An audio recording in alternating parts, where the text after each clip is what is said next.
Hello friends, welcome to next part of my ECG series. I am Dr. Adil Mirza, MD in General Medicine. Friends, आज हम लोग P waves पढ़ेंगे and इसकी abnormalities के बारे में भी जानेंगे। तो चलिए शुरू करते हैं। फ्रेंड्स, पी वेव की जो मार्फोलॉजी होती है वो सभी लीड्स में पॉजिटिव होती है एक्सेप्ट AVR एंड V1 में। ठीक है, AVR में कैसी होती है? AVR में ये ऑलवेज निगेटिव होती है।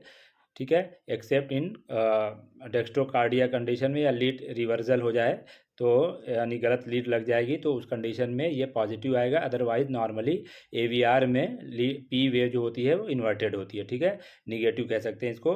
एंड लीड V1 में इसकी जो मार्फोलॉजी होती है कुछ इस तरह से होती है। ठीक है, इस तरह से होती है, इसको हम बोलते हैं बाईफेजिक वेव। ठीक है, तो V1 में नॉर्मली इस तरह की पी वेव होती है। मैं आगे चल के बताऊंगा भी कि इस तरह की जो इस तरह का शेप इसमें क्यों आता है। ठीक है, तो यहाँ पे हम normal duration of P wave देखेंगे। पी वेव जो ये ऐसे इस तरह से होती है, आप यहाँ पे देख सकते हो, ये पी वेव है। ठीक है, तो पी वेव की जो नॉर्मल जो हाइट होती है नॉर्मली वो अप टू 2.5 स्मॉल स्क्वायर हो सकती है नॉर्मली। ठीक है, या 2.5 स्मॉल स्क्वायर से ज़्यादा नहीं होनी चाहिए। अगर ज़्यादा होगी कौन सी पी पल्मोनेल आगे अभी बताऊंगा। ठीक है, इसी तरह इसकी जो ये विड्थ है ये, ठीक है, ये होनी चाहिए मैक्सिमम जो है अप टू 3 स्मॉल स्क्वायर होनी चाहिए। ठीक है, 3 स्मॉल स्क्वायर, या इसी को अगर हम आपको पता है मैंने लास्ट वीडियो में बताया भी था कि जो ये वाले एक्सिस पे हम टाइम देखते हैं। ठीक है, तो ये एक स्मॉल स्क्वायर का जो टाइम होता है 0.04 सेकेंड होता है। ठीक है, तो 3 स्मॉल स्क्वायर का टाइम जो हो जाएगा 3 से मल्टीप्लाई करेंगे तो 0.12 सेकेंड हो जाएगा। ठीक है, इसी को अगर हम मिली सेकेंड में भी कन्वर्ट करना चाहें तो 1000 से मल्टीप्लाई कर दें इसको, तो 0.1 इंटू 1000 इज इक्वल टू हो जाएगा 120 मिली सेकेंड। तो आप कह सकते हो कि जो पी वेव की जो विड्थ होती है वो मैक्सिमम 120 मिली सेकेंड तक होनी चाहिए ये विड्थ। एंड जो हाइट है इसकी वो हमारा 2.5 स्मॉल स्क्वायर से ज़्यादा नहीं होनी चाहिए। ठीक है, तो अब हम यहाँ पे एबनॉर्मलिटीज़ देखेंगे। पी वेव की एबनॉर्मलिटी क्या क्या हो सकती है, तो आप देख सकते हैं या तो पी वेव हमारी एब्सेंट हो जाए, पी एब्सेंट। दूसरी क्या कंडीशन हो सकती है, पी वेव नॉर्मली जो नॉर्मल लीड्स में पी वेव पॉजिटिव होनी चाहिए, जिन जैसे सेकेंड में फर्स्ट में ये सब में पॉजिटिव होनी चाहिए, तो पी वेव जो है इन्वर्टेड हो जाए। ठीक है, तो ऐसे हम नॉर्मली पी वेव की मार्फोलॉजी जो हम लीड सेकेंड में देखते हैं। ठीक है, अभी वो भी बताऊंगा आगे कि क्यों देखते हैं। तो कंडीशन हो सकती है, तीसरी कंडीशन ये हो सकती है कि या इसकी जो हाइट है तो पी वेव की हाइट या तो बढ़ जाए या फिर इसकी जो पी वेव की जो विड्थ है वो बढ़ जाए। ठीक है, तो ये 3 कंडीशन हम पढ़ेंगे। पी वेव एब्सेंट हो जाती है किन किन डिजीज़ में, किस कंडीशन में, पी वेव का इन्वर्जन किस कंडीशन में हो सकता है, एंड पी वेव की जो हाइट बढ़ जाए या फिर जो विड्थ है ये बढ़ जाए, ये किस कंडीशन में हमको दिखता है। ये राइट एट्रियम, ये लेफ्ट एट्रियम। ठीक है, ये राइट वेंट्रिकल एंड ये हमारा ये हो जाएगा लेफ्ट वेंट्रिकल। ठीक है, तो ये होता है एसए नोड। ठीक है, एंड यहाँ पे होता है एवी नोड। ठीक है, तो एवी नोड, तो मैंने यहाँ पे बनाया एसए नोड। तो आपको पता है फ्रेंड्स कि एसए नोड से इम्पल्स जनरेट होती है एंड जो पूरे होल एट्रिया में बोथ एट्रिया जो left and right both side ये साइमल्टेनियसली जो है ये इस तरह से सिग्नल जो है पूरा सिग्नल स्प्रेड हो जाता है। ठीक है, यहाँ से यहाँ तक, यहाँ से यहाँ तक। ठीक है, यहाँ पे एवी नोड है, तो एवी नोड जैसे ही सिग्नल इसको जो है इसको कैच करेगा एंड इसके नीचे यहाँ पे ये वाला पोर्शन यहाँ पे क्या है, बंडल ऑफ हिज, एंड यहाँ पे आगे आएंगे तो क्या हो जाएगा, left bundle branch, right bundle branch, पुरकिंजे fibres and पूरी वेंट्रिकल्स में आपका जो सिग्नल स्प्रेड हो जाएगा। तो यहाँ पे सबसे पहले क्या होता है कि बोथ एट्रियम में पहले कॉन्ट्रैक्शन स्टार्ट होता है, उसके बाद आपको तो उस टाइम जब एट्रियम में कॉन्ट्रैक्शन स्टार्ट होता है तो जो वेंट्रिकल्स होती हैं वो डायलेट हो रही होती हैं। ठीक है, चारों चैम्बर में एक साथ इम्पल्स जनरेट नहीं होता। ठीक है, अगर एक साथ इम्पल्स जनरेट होगा तो चारों चैम्बर में एक साथ सिस्टोल स्टार्ट हो जाएगा, तो जो कि तो फिर ब्लड किस में कौन से चैम्बर में फिल होगा, सारा ब्लड बाहर निकल जाएगा हार्ट से। तो इसलिए तो दोनों में अपोजिट होता है। एट्रिया में जब सिस्टोल होगा तो वेंट्रिकल डायलेट हो रही होगी उस टाइम, एंड वेंट्रिकल में जब सिस्टोल होगा तो एट्रिया डायलेट हो रही होगी। ठीक है, साइमल्टेनियसली चारों चैम्बर में एक साथ सिस्टोल या डायस्टोल नहीं होता। ठीक है, तो ये क्यों होता है ये आगे आने वाले वीडियो में बताऊंगा। अभी यहाँ आप देख सकते हैं कि जो हमारा एसए नोड है वो कहाँ पे है, वो राइट एट्रियम में है, ठीक है। तो यहाँ से जब इम्पल्स जनरेट होगी तो पहले किसको रिसीव होगी, पहले राइट एट्रियम में, फिर उसके बाद लेफ्ट एट्रियम में इम्पल्स यहाँ पे पहुँचने में बहुत थोड़ा सा समय ज़्यादा लगेगा इसके कंपेयर में। तो वर्ड जो है ये पहले स्टार्ट हो जाएगा और इसमें बाद में होगा, क्योंकि यहाँ से यहाँ तक इम्पल्स पहुँचने में कुछ इससे थोड़ा सा ज़्यादा टाइम लगेगा, ठीक है। इस आप देख सकते हो राइट एट्रियम में कॉन्ट्रैक्शन पहले स्टार्ट हो जाएगा एंड लेफ्ट में बाद में। तो ये पॉइंट आप याद रखिएगा, आगे हमें इसका बहुत यूज़ है, ठीक है। तो दूसरी चीज़ ये कि यहाँ पे आप देख सकते हो ये जो इम्पल्स है यहाँ तक आके रुक जाता है। इसके नीचे आप देख सकते हो यहाँ पे आके रुक जाएगा, ये इसके नीचे वेंट्रिकल में नहीं आएगा। क्यों? क्योंकि यहाँ पे ये जो आप देख रहे हो एट्रियम एंड वेंट्रिकल के बीच में एक इंसुलेटर कवरिंग होती है, ताकि जो है ये इम्पल्स डायरेक्टली यहाँ पे ना आने पाए। क्योंकि एट्रिया या हमारा हार्ट ये चाहता है कि एक प्रॉपर वे से, एक प्रॉपर ये जो पाथवे रास्ता यानी एसए नोड से इम्पल्स आए एवी नोड को मिले एंड एवी नोड से बंडल ऑफ हिस को मिले, उसके बाद ये left bundle branch and right bundle branch and पर्किंजे fibres. तो यही वो रास्ता जो है हार्ट हमारा ये फॉलो करवाना चाहता है। अगर मान लीजिए इधर से अगर इसको इम्पल्स मिलने लगेगा, इधर से मिलने लगेगा, तो ये क्या हो जाएगा, सारी जो वेंट्रिकल जो होंगी वो एरिथमिया में चली जाएंगी, वो कोई प्रॉपर फ्लो में कांटेक्ट नहीं करेगा। ये पता चला इधर से सिग्नल बाद में आएगा, इधर से पहले ही पहुंच जाएगा, तो ये अलग जो है कांटेक्ट करने लगेगा। इसलिए को इधर से आने वाले जितने भी इम्पल्सेज होते हैं इन सबको ब्लॉक कर देता है, ठीक है। बस यही एक रास्ता खुला रहता है यहाँ एवी नोड के थ्रू, ये इम्पल्स खाली यहाँ पे नीचे आती है, ठीक है। फ्रेंड्स हम फिर से देखेंगे एक बार, ये आपका right atrium, left atrium, right ventricle and left ventricle, ठीक है। जो पी वेव होती है, पी वेव किसको डिनोट करती है, पी वेव डिनोट करती है एट्रियल कॉन्ट्रैक्शन को या एट्रियल डीपोलराइजेशन को बताती है, ठीक है। तो आप देख सकते हो फ्रेंड्स यहाँ पे जो एसए नोड है ये यहाँ से इम्पल्स निकलती है, ये ऐसे ये पूरे एट्रिया में, बोथ एट्रिया में ये स्प्रेड हो जाती है। तो अगर हम इनका रिजल्टेंट निकालें, आप देख सकते हैं इसकी डायरेक्शन ये है, तो इनका रिजल्टेंट निकालेंगे तो कुछ इस तरह से आएगा इनके बीच में कुछ। तो और जो हार्ट के एपेक्स होता है, एपेक्स की जो डायरेक्शन होती है वो भी किधर होती है, वो इसी साइड में होती है। यानी जो हमारा जो हार्ट होता है, आप जानते हैं फ्रेंड्स की जो हार्ट होता है वो स्लाइटली लेफ्टवर्ड एंड डाउनवर्ड होता है, ठीक है। तो जो नॉर्मल हार्ट की जो हमारे जो इम्पल्स की या एपेक्स की जो डायरेक्शन हम मानते हैं वो यही मानते हैं, एंड जो हमारा ये इसके जो रिजल्टेंट की जो एसए नोड से जो इम्पल्सेस जनरेट हो रही है उनकी रिजल्टेंट की डायरेक्शन भी इसी डायरेक्शन में है। तो इसीलिए दोनों बोथ एक ही डायरेक्शन में जा रहे हैं, इसीलिए ये हमारा जो पी वेव होती है वो इसमें कैसी होती है, सभी लीड्स में पॉजिटिव होती है एक्सेप्ट AVR एंड V1 में। तो अब हम देखेंगे कि AVR में क्यों निगेटिव होती है, आगे नेक्स्ट स्लाइड में देखते हैं इसको। लीड्स की डायरेक्शन मैंने बताई थी, जो लीड फर्स्ट होती है उसकी डायरेक्शन इधर होती है। AVF की जो डायरेक्शन होती है वो जो है डायरेक्टली डाउनवर्ड होती है, AVF, ठीक है। आपको फिर से लगा के एक बार दिखा दे रहा हूँ, ये कौन सी हो जाएगी आपकी लेफ्ट साइड जा रही थी AVL, एंड ये वाली लीड जो होती है वो आपकी AVR है, ठीक है, AVR। एंड ये जो है आपकी लीड सेकेंड है, ठीक है, ये लीड सेकेंड, एंड इधर एक आती है वो लीड थर्ड। तो यहाँ पे आप देख सकते हो फ्रेंड्स, अभी हम लोगों ने लास्ट स्लाइड में देखा था कि जो हमारी एट्रिया की डायरेक्शन जो होती है, जो इम्पल्स की जो रिजल्टेंट डायरेक्शन होती है वो ऐसे ही होती है, एंड जो हमारा जो हार्ट होता है, हार्ट के जो एपेक्स होता है उसकी भी डायरेक्शन यही होती है, ठीक है। और आप ये देख सकते हो कि लीड जो सेकेंड है, लीड सेकेंड में भी आप देख सकते हो उसकी भी डायरेक्शन ऑलमोस्ट ये तीनों डायरेक्शन एक ही डायरेक्शन में, ठीक है।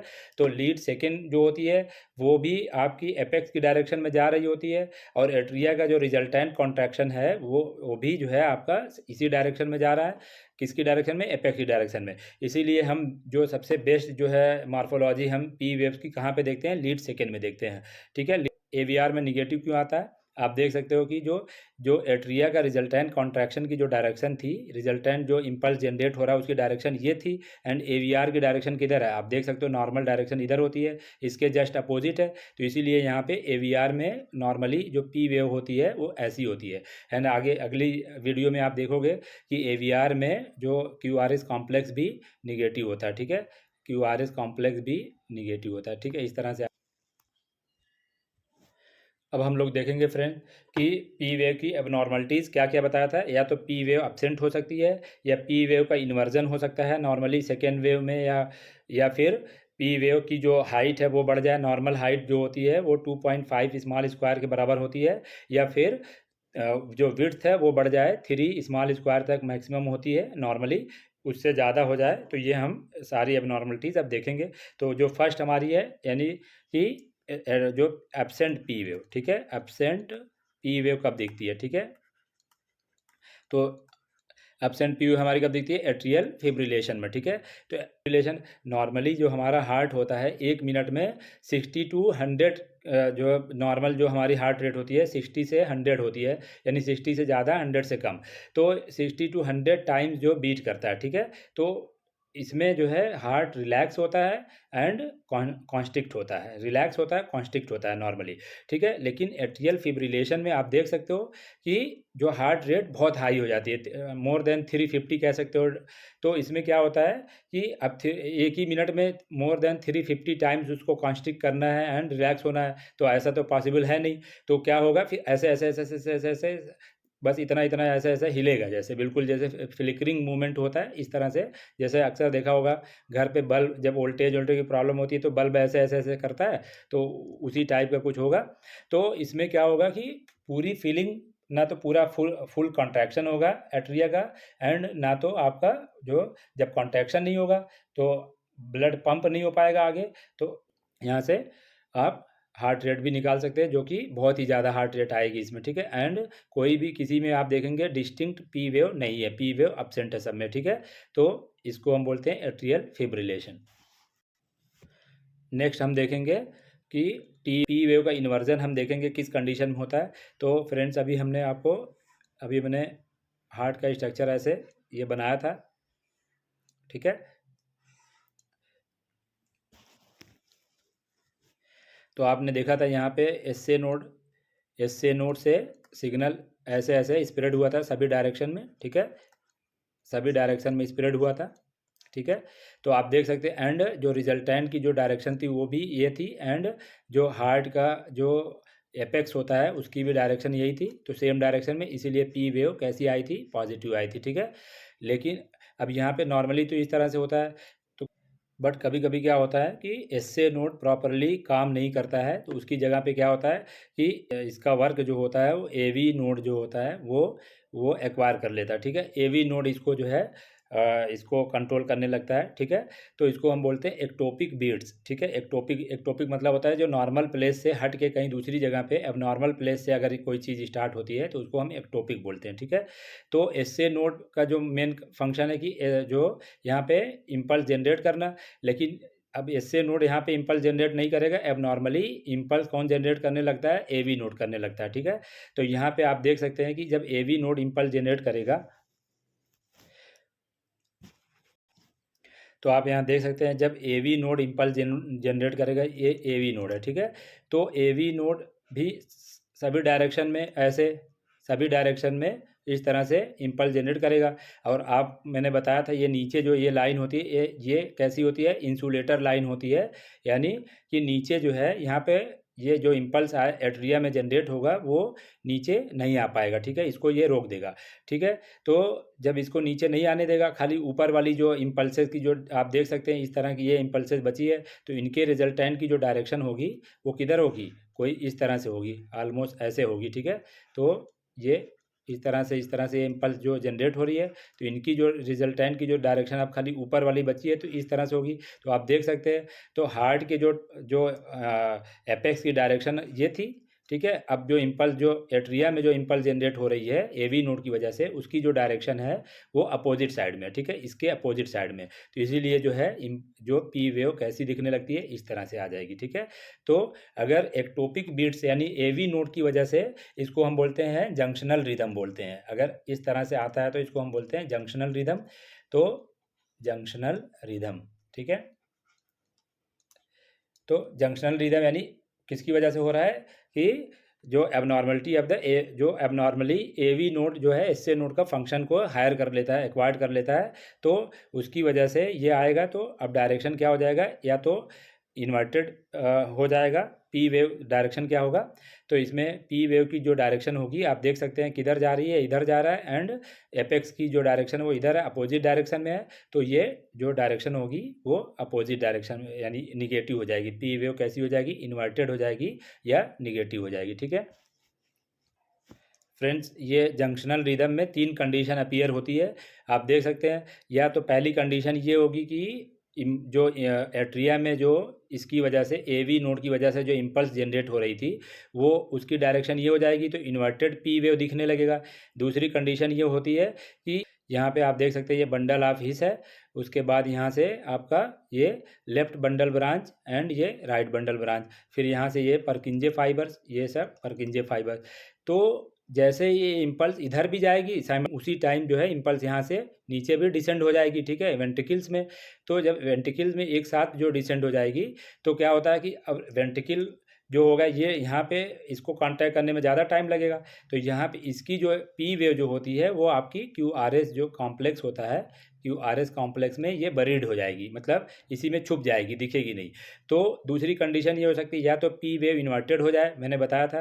दूसरी कंडीशन एक ही साथ या ऐसा होगा कि एक ही साथ दो इधर भी जाएगा और इधर भी जाएगा, तो ये जो आपकी निगेटिव पी वेव आनी चाहिए वो यहीं पे साइमल्टेनियसली दोनों एक ही साथ आ जाती हैं, तो क्यू आर एस कॉम्प्लेक्स में ये निगेटिव पी वेव छुप जाएगी, तो नहीं दिखेगी आपको, यानी पी वेव एब्सेंट हो सकती है। तीसरी कंडीशन ये हो सकती है कि इम्पल्स जो यहाँ पे पहले आ जाए।